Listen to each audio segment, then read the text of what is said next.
Ladies and gentlemen, firstly to Boaz, Jonathan, thank you again for inviting me. It's my second time here. I feel I've made many good friends in Israel for lots of different reasons. They're a very similar mindset to, I think, what we're trying to do in Britain as well to counter terrorism.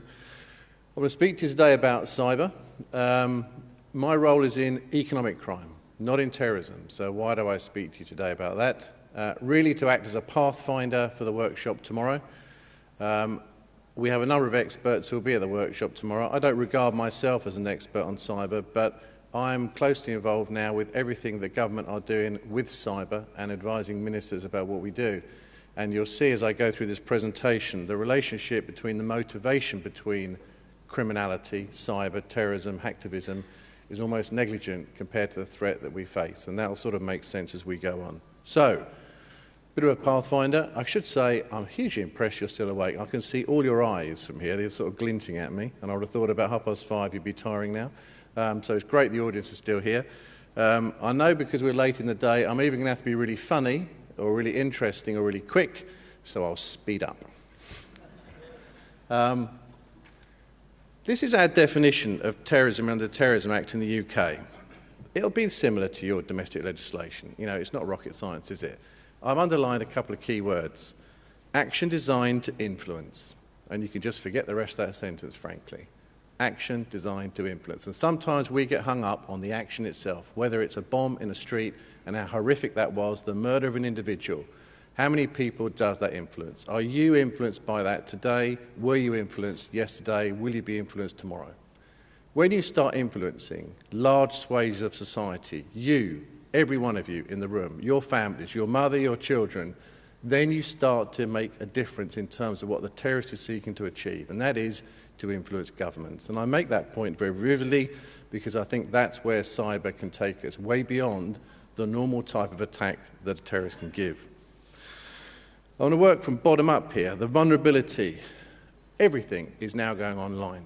And I mean everything and everyone. And I've got a slide in a second that will show how many people we think we're going to have online in the next 10 years or so. The public, infrastructure, businesses, and it's not just the technical means of getting into the infrastructure, but within the infrastructure, every part of technology is now going digital. So the control mechanisms of things like hospitals, of utilities, of electricity companies, of banking and financial systems, are now all themselves becoming digital, not just the accessing systems through the internet. If we move up those bullet points here, we already know, we've heard today, haven't we, from the professor from King's College to say how significant the internet is now in terms of procuring an in terms of recruiting and procuring command and facilitating everything to do with terrorism at the moment.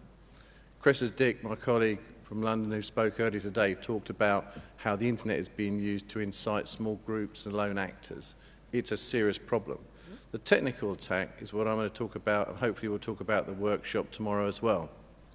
We know, don't we, that some states have capability to use the internet to attack either societies or other countries, and I'm going to come on to that in a second. We know very much that hacktivists are doing that. That's what you'll be reading about every day, and you'll have read how the New York Times website was attacked only last week, and you'll have heard of other hacktivism attacks using cyber at the moment. But what we don't know about is the capability of terrorist groups. And I'm going to challenge in a couple of slides' time the mindset around where we focus on where we think the threat is. Is it about the motivation, i.e. the terrorist, and how they gain that capability? Or is the threat actually from the people who've got the capability today? Hopefully it'll make sense as we go. I've got some slides here that we don't need to, that sort of help the debate as we go through this. You don't need to be technical to understand it. This big red one you'll see there is something called SQLI. That's sort of, it's called SQ injects.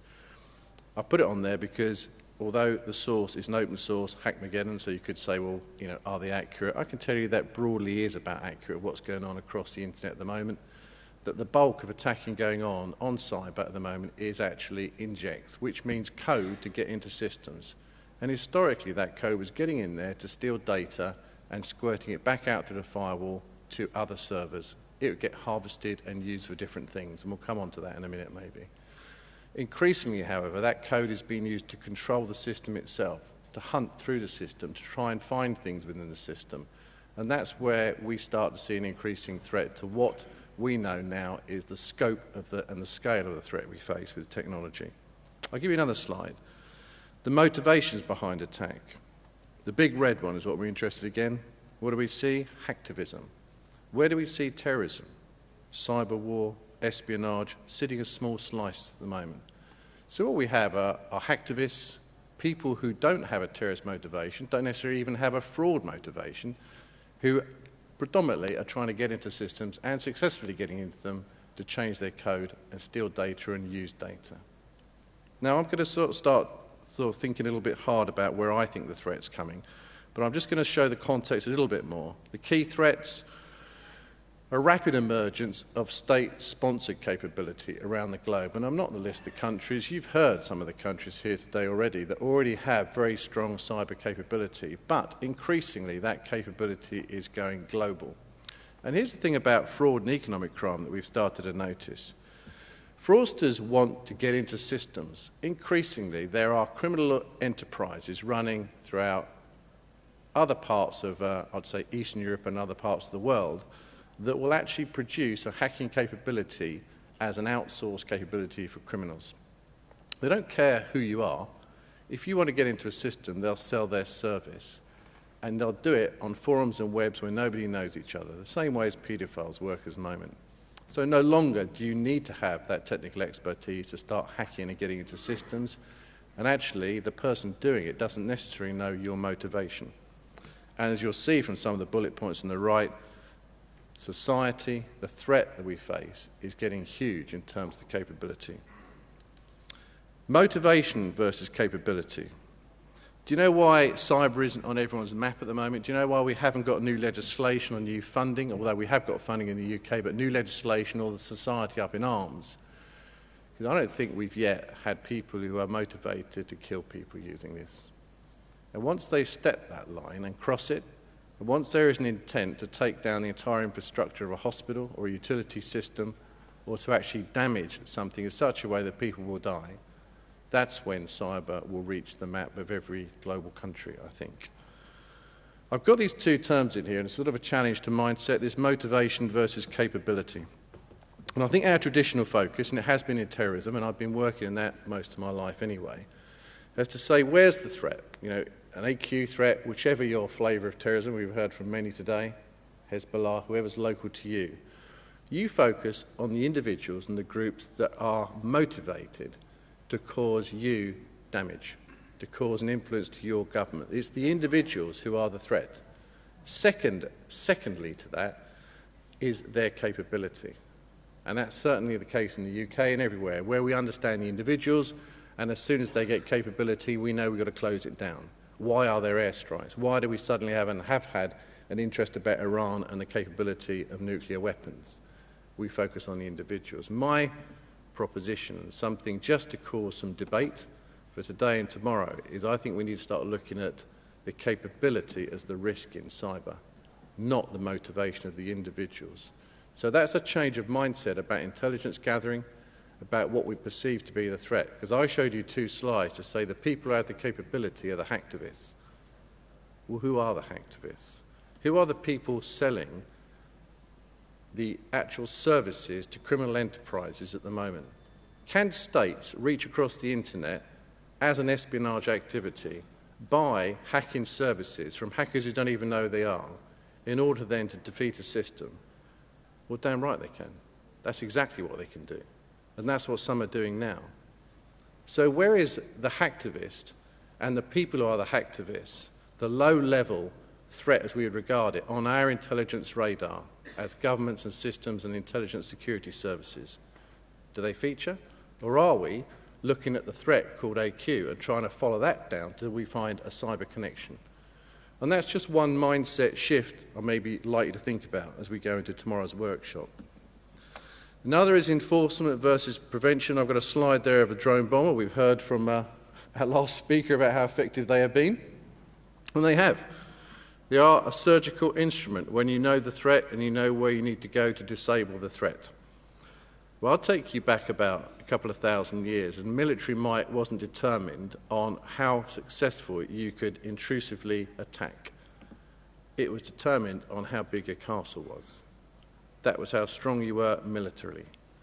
And I think we need to start thinking like that with cyber, because the statement I've made, and John's repeated, is we are never, ever going to be able to enforce our way through the cyber threat that is now global, unregulated, out of government control, predominantly run by millions of business entities.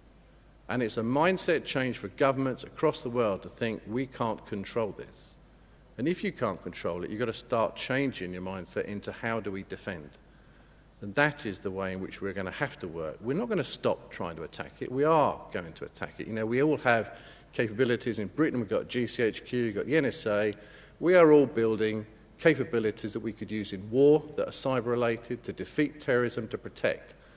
I don't believe that will give us the answer to the threat that we currently face in our society, and we must start to work with businesses to protect ourselves. I've got a couple of slides there. That is an interesting analogy early on today, wasn't there, about terrorism and cancer. But I've got there on the left a picture of a surgeon. That's our traditional mindset of dealing with terrorism. Where is the threat? Where is the problem? How do we get it out of the body? How do we defeat it? How do we take it out? And I do think we've got to start thinking of cyber as a different form of problem in the body, like a cancer of the blood, like leukemia, like a skin cancer. You are not going to be able to operate and take this out. You are going to have to put health back into society. You're going to have to treat society like you would a general practice doctor, not a surgeon. And that's where we get into the UK objectives to countering cyber threat, because you'll see on there it is all about defending our society, about trying to build up skills, about taking businesses and industry with us on a journey, a complete defensive capability. That is the way we regard it. So you'll see Objective 1, secure places to do business. If businesses in the UK are secure, if we can teach business to be secure with its information systems, it will make more money, the GDP growth of the country will go up, and we actually will also be defeating cyber terrorism at the same time. To be more resilient to attacks, and there's a lot of work we're doing to show how we can help businesses when they are attacked. What's the scale of the attacks at the moment? You know, the British government have an internet system that is a secure system. It gets about 1,000 malware attacks per day on that system. The Bank of England gets something like 200 to 300 attacks per day. The big banks that are global are getting thousands of attacks per day. You know, UK economy, just from fraud that I'm dealing with, is about 30 to 50 million losses per year. That's bigger than the entire defence budget for the UK. The scale is enormous, it's growing exponentially. My purpose today is not to talk about fraud, to say that that threat that's growing, you know, that capability that we are very unsighted of, I believe, in terms of our intelligence picture, holds a very nasty threat for us in terms of cyber. And we keep using the term, don't we, CBRN as the big threat. Chemical, biological, radionuclear. Where is cyber? It's actually, I think, bigger than that for us. It will come before nuclear. It will come, I think, before biological. It will be another 9/11 when it takes down the entire financial infrastructure of Wall Street or the City of London Police or an entire infrastructure such as water or a hospital somewhere. It will then be on the map, and it will be a different case. Bit of broadening out. You can see those same 4 headings, what we're trying to do. I won't dwell too much on it. You can see the core headings, basically, but we're putting a lot of energy into this. I mean, the UK government has reduced its public sector spend by about 20% over the last comprehensive spending review, and yet it put £650 million into cyber. Government has just announced another 200 million that will go in 15-16. So by the end of 15-16, getting on to 17, we would have put about £1 billion into cyber protection in the UK. That's huge. Where has that money gone? It's gone into the Ministry of Defence, it's gone to GCHQ, it's gone into law enforcement, cyber capability. So we are reaching upstream. We are doing what all governments are doing, whether it's publicised or not, which is reaching upstream with warrantary powers, lawfully, to actually intrude and dismantle the threats before they come into our country, where we can evidence them. We're doing many things covertly. as you would do in any other intelligence world. We are in a cyber forum and a cyber world with cyber identities the same way as agents and undercover officers are in that world as well. That's where we are, and that's where only a few countries are in this world at the moment. But it won't answer the problem. It will not answer the problem. We have got to start working with businesses, and we have got to start pushing businesses into a world which hopefully, if they understand their own business benefit, they'll be wishing to take. And we have to work understanding their own costs and difficulties in the current world as well to try and find the solution to this. Last slide, and I'll let Jonathan wrap up for me, but key challenges for government. You've got to have offensive capability. I'm pretty comfortable the key governments in this world do have it, and they are ready for it. You know, you've got a scenario plan, haven't you? Like we all have. An attack on Syria happens in 2 days. What if it's then an Iranian counter-attack, which is a cyber attack into a Western government somewhere? Now, do we exercise plan that as the contingency of what the potential is as we do our exercises? Defensive capability, we already talked about that. The critical national infrastructure, you've got your own systems in your own countries. We target hard on our really most vulnerable systems. We do that well. The big problem is systems are now becoming so fragmented and they're so outsourced. You have to look through the supply chain of critical national infrastructure, and not everything that could be attacked, which will devastate society, is sitting in that infrastructure anymore. That's the problem. Politically, the system is out of control and we'll never control it. When are we ever going to be control the internet? I don't think we will. There'll never be a political will to do it. Therefore, we have to look at how we can work more effectively at defending the system. We have got to do better in terms of international liaison. We aren't sharing anywhere near enough of knowledge and information about the cyber threat across all of the countries that are facing this at the moment. There's lots more we can do in terms of policy within different governments. I think I'm fortunate in Britain with good policy lead from the country. There are some countries that still haven't put this as a serious priority on the map. And there's lots to do with legislation as well. We have a Computer Misuse Act. It still doesn't cover all the necessary legislation we would need. And more importantly, if our line of inquiry, and nearly everything goes international, how do we work with international partners with their domestic legislation to get the necessary information and intelligence we need? I'll close it down there. I haven't given you the answers to it. What I've hoped to make you do, what I tried to do when I wrote this, is to start thinking differently. You know, we are starting to think differently about how we address this in the UK. We put a lot of money into this in the UK, and I'd say we're only on, you know, the front doorstep of a stairway up of a couple of floors. And I know we're quite ahead, actually, than many other countries. So that worries me. It worries me in terms of what's out there, in terms of the threat. It worries me about the global capability to respond to it as well. But we're on a journey I think we all recognise. Thank you very much, and thank you for allowing me to speak again.